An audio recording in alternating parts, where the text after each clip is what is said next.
कौन सी दिक्कतें आती है पेपर चेक करने में और कैसे आपकी मार्क्स कम हो जाती हैं, वो आज हम डिस्कस करेंगे। Hello dear students, welcome to my channel. I hope आप सब ठीक ठाक होंगे।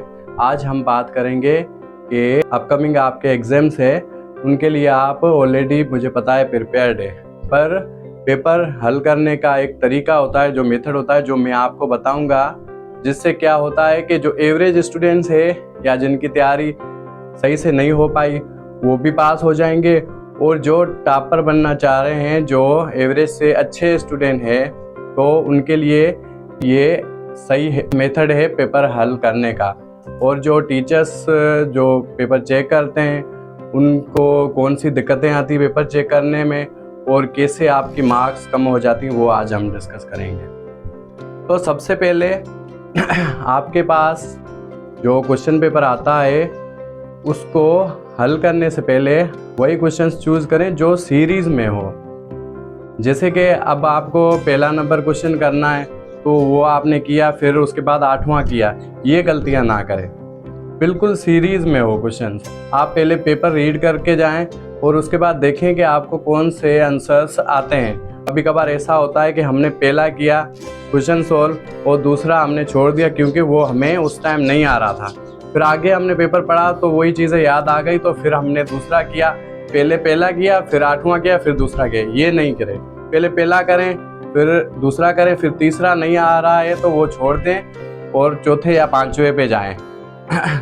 इस तरह से करने से सीरीज़ में होगा और उस्ताद को चेक करने में ना ही कोई दिक्कत आएगी और आपको मार्क्स अच्छे मिल जाएंगे, क्योंकि उस्ताद इरिटेट नहीं इससे फील करेगा।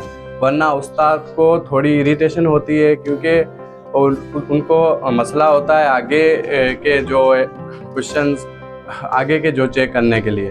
और दूसरी बात, आपका एक इशू होगा कि बैड राइटिंग। एक्सक्यूजेज होते हैं, जो भी स्टूडेंट्स के बहाने होते हैं कि मेरी राइटिंग की वजह से मेरी मार्क्स नहीं आती, तो वो भी मैं कुछ उस्तादों से डिस्कस कर चुका हूँ।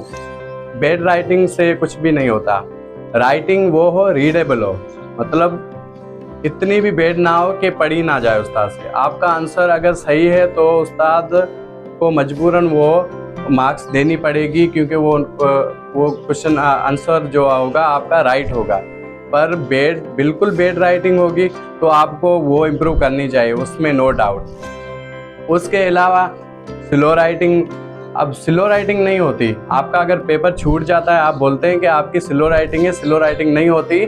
जो क्वेश्चंस कम मार्क्स के होते हैं, जैसे कि सेक्शन बी में तकरीबन ऐसे ही होता है कि 5 मार्क्स के क्वेश्चन 5 मार्क्स वाले क्वेश्चन होते हैं या 2 मार्क्स वाले होते हैं, और जो सेक्शन सी है उसमें 5 या 5 से ज़्यादा मार्क्स वाले होते हैं। तो हम क्या करते हैं, जो शॉर्ट क्वेश्चंस होते हैं उस पर आप ज़्यादा से ज़्यादा टाइम लगा देते हैं, तो इस वजह से आपको वो क्वेश्चन पेपर रह जाता है। फिर लास्ट में जो 10 मिनट बचते हैं, आप बोलते हैं कि अब मुझे लास्ट वाला सेक्शन करना है। अब सेक्शंस में ये डिवाइडेड क्यों है, क्योंकि इसमें आपका भी फ़ायदा है और उस्ताद का जो चेक करने वाला है उनको भी आसानी होती है।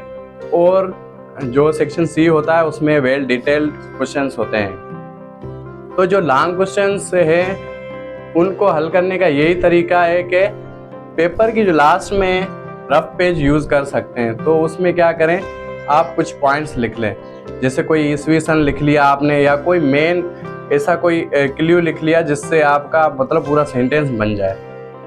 जैसे आपने फोटोसिंथेसिस लिख लिया और उसके बाद आपको पता है क्या लिखना है, आगे ये लिखना है कि सनलाइट के थ्रू जो प्लांट्स है वो अपना फूड प्रिपेयर करते हैं। तो ऐसे ही आप पॉइंट्स लिख लिया करें।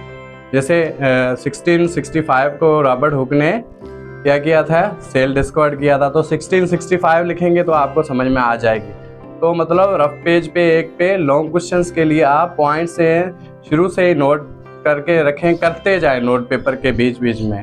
उसके बाद जो मैथ का पेपर होता है उसमें क्या करते हैं, बाज़-औक़ात आपने पूरा पेपर हल कर दिया पर उसमें मिस्टेक क्या हो जाती है, उसमें मिस्टेक हो जाती है कि आपने जो आंसर लिखा है उसकी पूरी डिटेल्ड नहीं लिखी। ये आंसर जैसे एक मैथ में आंसर आया 10, तो आपने लिख लिया सिर्फ 10।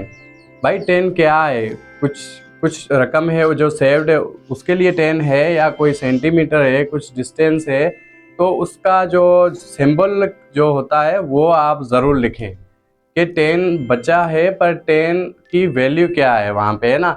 फिर उसको हाईलाइट भी किया करें ताकि उस्ताद को ज़्यादा टाइम ना लगे आपकी जो मेथड है मैथ का वो चेक करने में। डायरेक्ट आपके वो टीचर्स क्या करते हैं, बाज़ औक़ात डायरेक्ट आपके आंसर्स पर जाते हैं कि इस बच्चे ने इस जो मैथ का प्रॉब्लम का जवाब सही लिखा है या नहीं, तो उनको आसानी हो जाती है, फिर वो आपको फुल मार्क्स दे देंगे।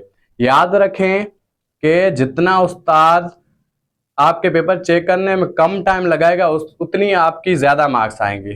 अगर किसी उस्ताद ने आपके पेपर में टाइम लगा लिया चेक करने में तो आपकी कम आएंगी मार्क्स। क्यों आएंगी? क्योंकि उस्ताद को एक डाउट हो जाता है। तो आप पेपर इतना सफाई से करें।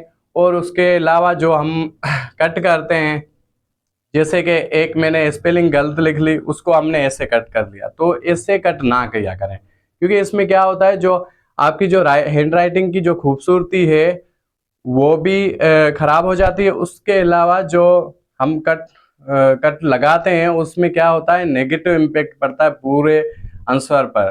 तो इससे अच्छा है कट लगाएं एक खूबसूरत तरीके से, सिर्फ ऐसे कट लगाएं ताकि उस्ताद को पता चले कि इस बच्चे ने स्पेलिंग गलत लिखी थी और उसके बाद उन्होंने सही कर दिए, वरना इन्होंने चीटिंग नहीं की। अच्छा, जो सेक्शन सी है, कभी कभी बच्चे छोड़ के भी आते हैं। वो क्यों छोड़ के आते हैं? क्योंकि शॉर्ट क्वेश्चंस में वो टाइम ज़्यादा लगा देते हैं। अब ये है कि आपको लॉन्ग क्वेश्चंस अगर वेल डिटेल लगते हैं, आपके पास 10 मिनट है, तो दोनों क्वेश्चंस को लिखें। पहले एक क्वेश्चंस को हल करें। एक क्वेश्चन को कैसे हल करेंगे, आप पिक्चराइज उसको कर लें, उसका एक ग्राफ बना लें आप। जैसे सेल ऊपर से लिखा तो नीचे उसकी एक heading they they, basic unit of life और 1665 रॉबर्ट हुक डिस्कवर्ड, ऐसे करके। और आगे लिख लें उनकी सेल मेम्ब्रेन जो होती है, साइटोप्लाज्म जो भी है, एक्सेट्रा, वो आप एक ग्राफ की सूरत में लिख लें।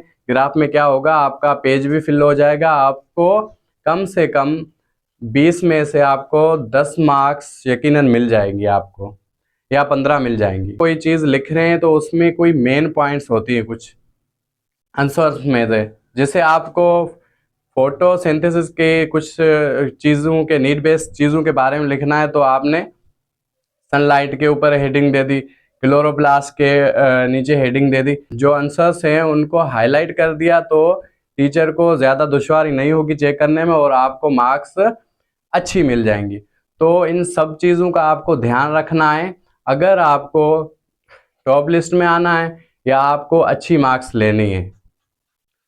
तो ये सारी चीज़ें अब मैं रिमाइंड कर रहा हूँ कि एक आपकी सीक्वेंसेस सही होनी चाहिए और राइटिंग जो आपकी है रीडेबल होनी चाहिए। शॉर्ट क्वेश्चंस में टाइम आपको कम लगाना है। उसके अलावा एक और गलती करते हैं कि आपने एक क्वेश्चन स्टार्ट कर लिया, उसका आंसर लिखना स्टार्ट कर लिया, आधे में आप रुक गए क्योंकि आपको आगे आ रहा ही नहीं था। तो ये सोच समझ कर करें, क्योंकि आगे आपने थोड़ा लिखा और उसके बाद उस पूरे जो पेज है उसको आपने ऐसे क्रॉस लगा लिया के पेपर पे, और आपकी मार्क्स इससे भी डिटेक्ट हो सकती है। आपके पेपर में सफाई होनी चाहिए। आपका पेपर थ्रू प्रॉपर चैनल होगा तो आपको अच्छी मार्क्स मिलेंगी। डियर स्टूडेंट्स, आप तैयारी करें पेपर की अच्छे से। आई होप आपका पेपर अच्छा हो। Best of luck.